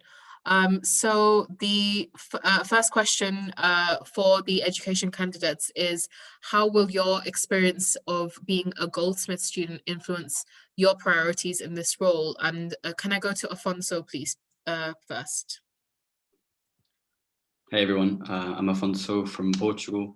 I'm currently studying the MA Creative and Cultural Entrepreneurship on the music pathway, and currently holding the role of department student coordinator, and I'm applying for the education full-time officer. So answering the question, being a student during online teaching has really challenged the social aspect of attending university. So I would really try to encourage more activities and hangout spaces online and on-site to compensate for this year. On the other hand, fees and financial issues, accessibility, and very importantly, overall representativity on campus and curriculum are points that I want to act upon. In general, I feel like the student's voice should serve more as a reference for the curriculum development. I think the student's experience should be aligned with the student's wishes and demands. And through the role of education officer, I'll make sure to understand and act upon the students' needs. Thank you. What I'm going to do is I'm also going to ask you the second question, so I can give you the full minute, another full minute to speak, because you only used a minute. How would you improve the academic student rep system, Afonso? As a current departmental student coordinator and having had the experience as a student rep at a different university, I see the potential that these roles have in decision making and in the development in the curriculum and the overall academic experiences. So I would firstly implement stronger and more regular communication events for representatives, and simultaneously arrange for reps to have more social and casual activities together, which would encourage further personal connections with each other and lead to a bigger sense of community between reps. Secondly, I would try to make it easier for students to find access to the reps through a possible individual rep Instagram account or a compatible platform, as I believe the relations between reps and students can grow even stronger. And lastly, I want to just reassure that reps and DSCs of their importance as pioneers of change, because it is true and they can create much change. Thank you so much. Can we now go to Alyssa? So just to reiterate, the introduction and also the 2 questions are, how will your experience of being a Goldsmith student influence your priorities in this role? And how would you improve the academic student rep system? Hi, I'm Melissa. I'm on the Cognitive Neuroscience and Psychology program third year, and I'm an experienced rep. I've been the library representative for second year for my department. I was chosen to be the psychology department rep, and I've also been my program rep in second year as well. So my experience at Goldsmiths has definitely shaped the way that I think about the curriculum itself. Perspectives from a diverse range of students. So I've had BME students, disabled students, students whose English is not their first language. And in this way, I'd like to stay committed to ensuring that the curriculum and conduct of the staff at the university is not purely Eurocentric. So I'd like to stay committed to following on with the initiatives such as Liberate Our Library. So as a library rep, I've heard about this one, and I'd like to stay committed to it. And decolonising the curriculum. So following on from being a library rep, while I was a library rep, I saw the way that resources in the library, particularly for my department, but I'd love to explore as education officer, the department-wide way the resources are being used. But I definitely saw a lot of lack of resources there. So we had second years, third years, first years all sharing 3 copies of a textbook, either physical ones or online ones. And you know, as library rep, I did try to you know, figure out a way to get more resources, but I feel as education officer I'd have more power. So even online resources, you can only have a few copies of books out at once, even online. So as education officer, I'd like to stay committed to ensuring that the students at Goldsmiths have enough resources, particularly in the online age. And lastly, I'd like to prioritize accessibility in Goldsmith, especially in an online way. Thank you so much, Alyssa. We'll now go to Fozia. So just a reminder that it's 2 questions. How your experience of being a Goldsmith student influence your priorities in this role, and how you would improve the academic rep system. Yeah, amazing. Thank you so much. Hi, everyone. I'm Fazia. My pronouns are she, they, and I'm the current education officer. I'm rerunning for the position. It's really great to hear from Alfonso and Alyssa, and I kind of echo a lot of their sentiments when it comes to kind of the experiences. I haven't been a Goldsmith student for a year now, but I can draw on from being a sub year in the past year. So yeah, being a sub year and being a sub has taught me like that there is still a lot of hope for students, and that there is a lot of work and a lot of change that you can implement as a sub, but then I've still got some goals that I haven't completed yet that I still want to keep pushing towards. And I've also got 3 very specific things in my manifesto that I put down because being a sub, and especially in the year of COVID, has taught me that you kind of got to leave a lot of leeway for unexpected problems to come up, i.e. a pandemic that you kind of have to deal with.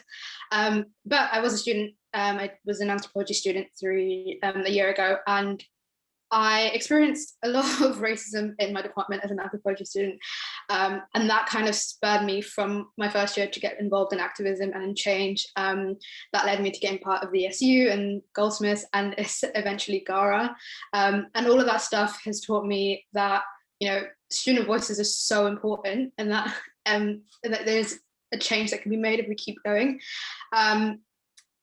Being in the year of COVID and seeing how students have been treated this year has really made my priorities around accessibility like just even stronger. I started off last year and I had a lot of things around accessibility that I want to do, but I think accessibility I've learned in this past year is a really big word, and that it is something that needs to be very specific when we talk about it. And I think when I talk about accessibility, I am talking about online resources and supports for students with learning disabilities and RASs, and the support and lecture recordings, which is something that I've been working on this year. And actually it's been something very difficult to achieve. Things like closed captions that students need on online lectures. And just working with the other sub team to improve the SU has been like a big priority for all of us, and something that takes up a lot of time being a sub. And I kind of want the SU to be ready for students once they're back on campus. I want it to be great. I want it to be amazing. Something that I've enjoyed is being a student at Goldsmiths has been using the SU, and I think I want that to be ready for students. So yeah, those are kind of the things that make my priorities. Thank you so much. And can I go to Tahira next, please? Hiya, just to clarify, do you want me to answer both questions in one if I can? Yes, please. Yeah. Okay, cool. Hi, I'm Tahira. My pronouns are she, her. I'm a third year sociology and politics student, and I'm also the DSE for sociology. So my experiences as a student have heavily influenced my priorities that I would take forward in this role. One of the biggest things I've really struggled with communication, both from the uni and the SU, and especially like where to go for support and help when I've needed it. So one of the main things I want to focus on is improving the communications around support available, especially for people looking to get RASs, knowing that you have personal tutors. I'd really reinforce that system, reinforce the academic rep system, etc., etc. I also lived in halls in first year, and I'll continue to fully support the rent strikers. And I'd also want to collaborate with others to work towards a national fee reduction campaign and the liberation of our education in general. Another thing that kind of disappointed me when I came to uni was that I found Freshers and Welcome Week quite disappointing. There wasn't loads of events. I didn't feel included in the community. And so I'd want to work with the campaigns and society officer, as well as all the other officers, to organise a bigger and better Welcome Week, and then continue events throughout the year, both social and academics. I think that's really important, especially to like rebuild our community after COVID. I've also seen how the academic rep system provides very little support for reps, and I'll kind of cover that later when I answer that question. And my experiences of staff action, both in the form of strikes, ASOS, marking boycotts, have made me acutely aware of how precarious our education is within Goldsmiths. Like, make no mistake, our degree programs are at risk, jobs are at risk. And as education officer, I feel like it's my responsibility to foster staff and student solidarity so we can resist the neoliberalization of our education. And then for the second question, how I would improve the academic rep system, I've experienced it this year, and basically better support and proper pay on time. Thank you so much. I was worried when I put the 10-second sign up just as you started the next question, but thank you. That was very concise. And finally, Yasmin. Hey everyone, thank you Samaya for hosting and everyone for coming and giving me the platform to answer these questions. I'm Yasmin Morgan, she, her pronouns, and I'm a third year digital arts computing student. I've been a rep for 2 years in my first year and now, and I believe that the most important part about being an education officer is to create and foster a more holistic and supportive academic environment. And as we've seen tonight, community is clearly at the core of making students excel. And my experience about being a student at Goldsmiths is now as a final year, I'm able to give a lot of advice to students that are younger than me, but that was really lacking in first year. There was no created space for us to connect with second and third year students. This all had to happen through chance. So I believe that one of the big things I want to establish is a peer mentorship program. And what that means is a mutually beneficial relationship between second, third year students with freshers, because this does so many things for the university. It breaks the barriers of academic opportunities, and it allows different groups to connect with each other. And this peer mentorship really, I believe, can actually start to repair the social ties that have been broken down with COVID-19, and this peer support, has been lost. And, if we look at universities across the UK with established mentorship programs like Aston, Bangor, Sheffield, for example, they have lower dropout rates than the national average. I'm not going to say that it's all down to this peer mentorship program, but I think that this program, can really allow us to, have valuable peer-to-peer networks, students supporting each other, because we all have unique experiences that we can share, and we're just more powerful and knowledgeable together. My second thing about improving the academic student rep system is that we shouldn't just be giving feedback at the end of the term. There should be a half-termly way of anonymously responding to the module and allowing lecturers to be more responsive. Thank you so much. So we've actually not received any audience questions for this group. So if you wanted to please send through on the chat, then we will be able to look through that. I do have a pre-prepared question which I can ask you here if no one wants to put one into the chat, which is what would a successful year as education officer look like for you? And can I go to Afonso first, please? And for this, can I give you 1.5 minutes? Thank you.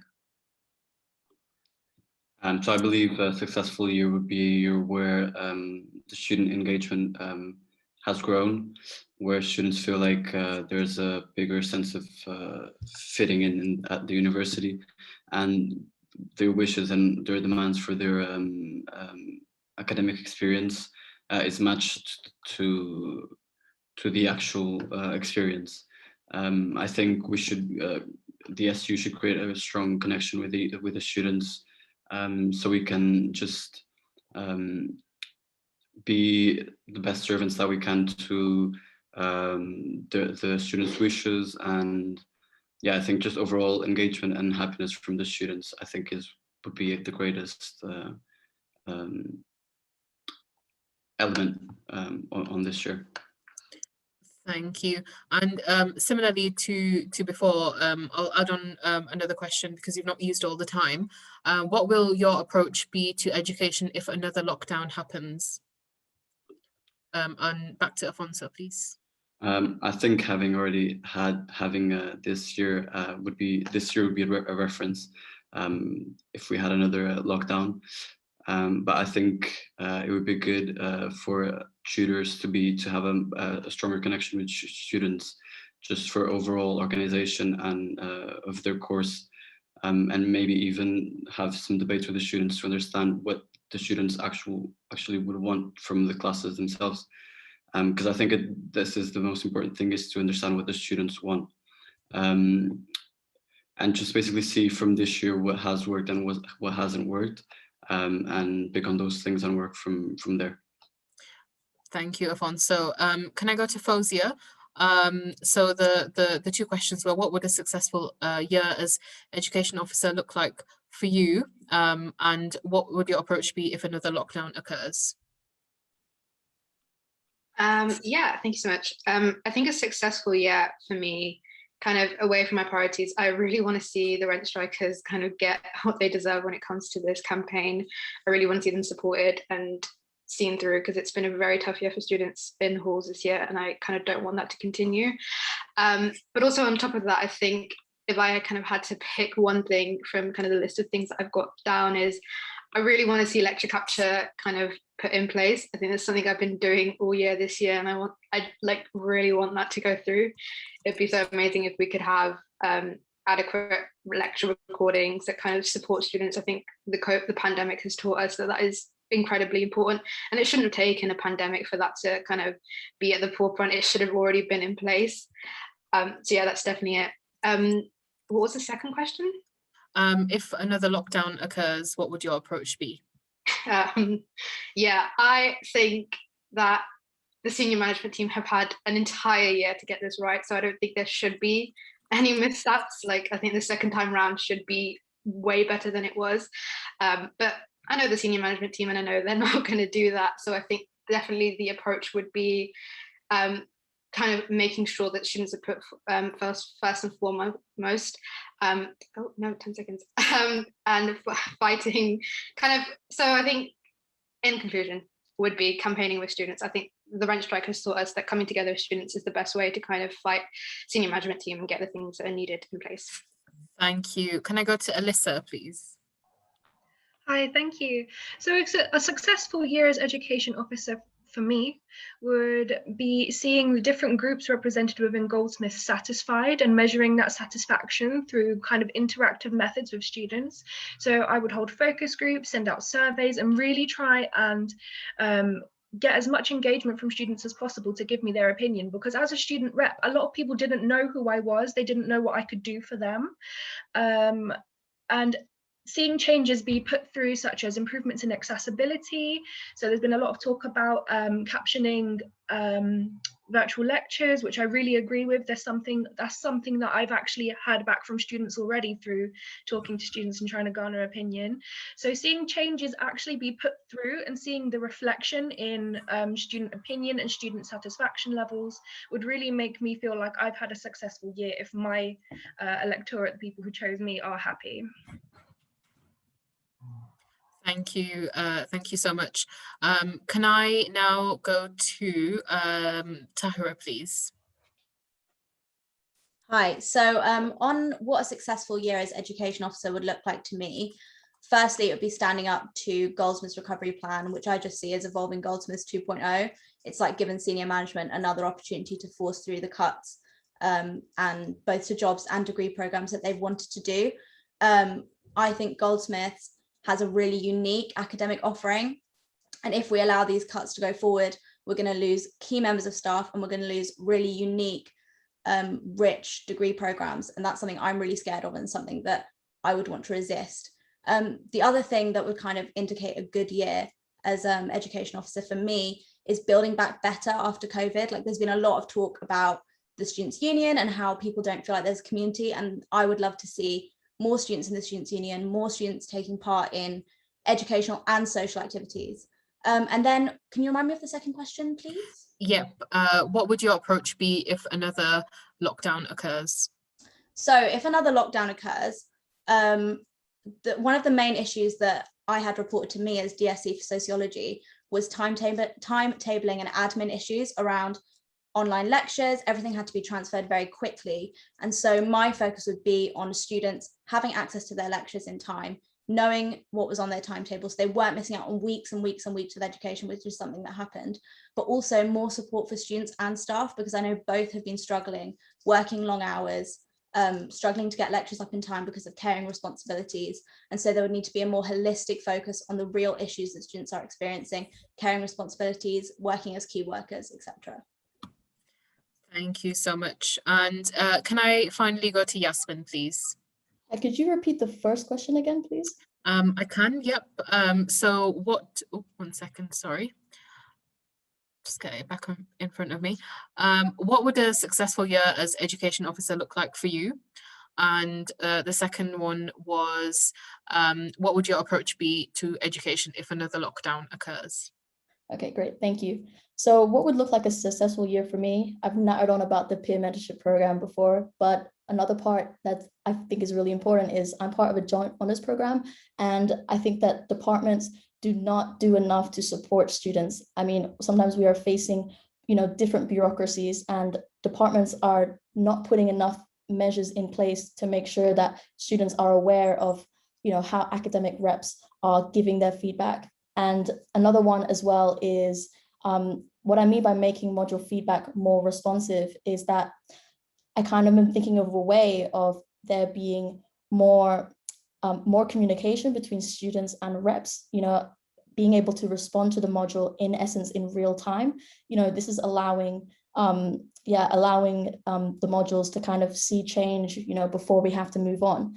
And if there's another lockdown, I think what's important is that, and what I think has failed this year is that there's not been enough online meetups or catch-ups within classes. So I think it's important on the departments of each school and on the programs to ensure that you're actually checking in on the students one-to-one, and you're able to see, okay, what problems are they facing that they're not able to talk about in their class, and just to have what's been echoed before, an online forum where between programs where people are able to, and also having spaces free from the presence of staff to just chat about what they're doing and intermingling. And that's what I think I'll do.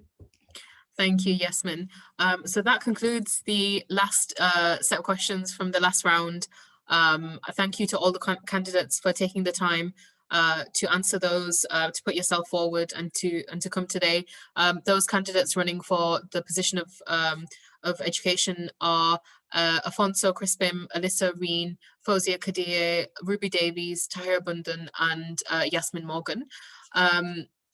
So that was a lot of candidates. I don't envy the choices that students have to make. Just so you all know that there is a preferential voting system at Goldsmiths SU. So if you liked more than one candidate, then you are more than welcome to rank them in order of your preference. So first, second, third, and it means that you don't then have to pick one. Lots of different candidates have more of a chance of getting in that way. So please do rank your preferences. Thank you to all of the candidates who have given up their time today to answer all the questions. We are now done. I'm sure you'll be very, very happy to hear. If we were doing this in person, then I would probably be able to say let's give a huge round of applause, like actually clapping. But I think you're more than welcome to just use one of your emojis and do that.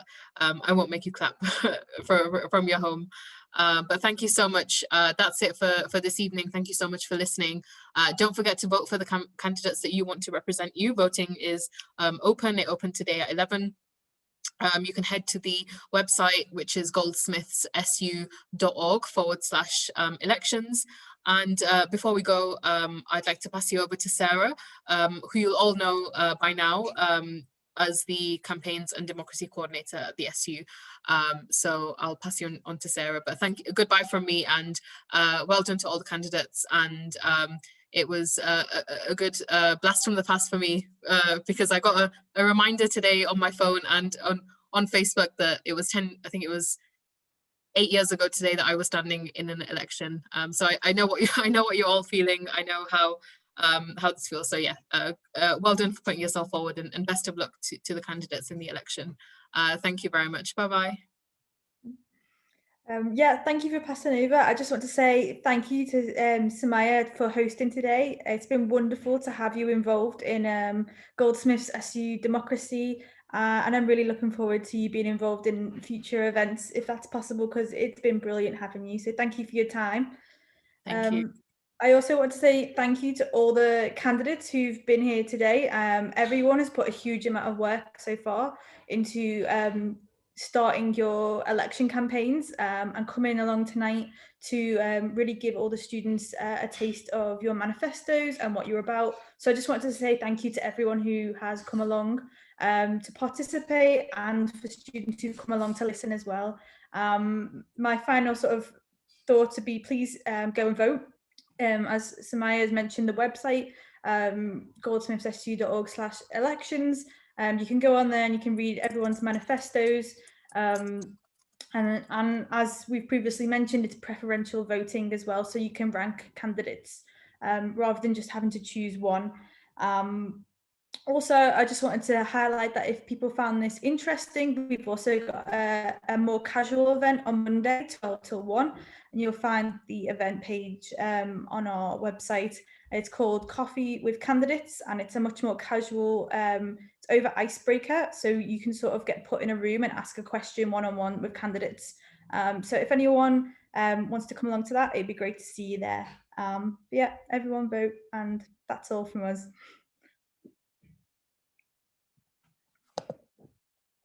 Brilliant. Have a great evening, everybody. Thank you. Bye. Thank you. Bye. Thank you. Thank you, everyone. Bye.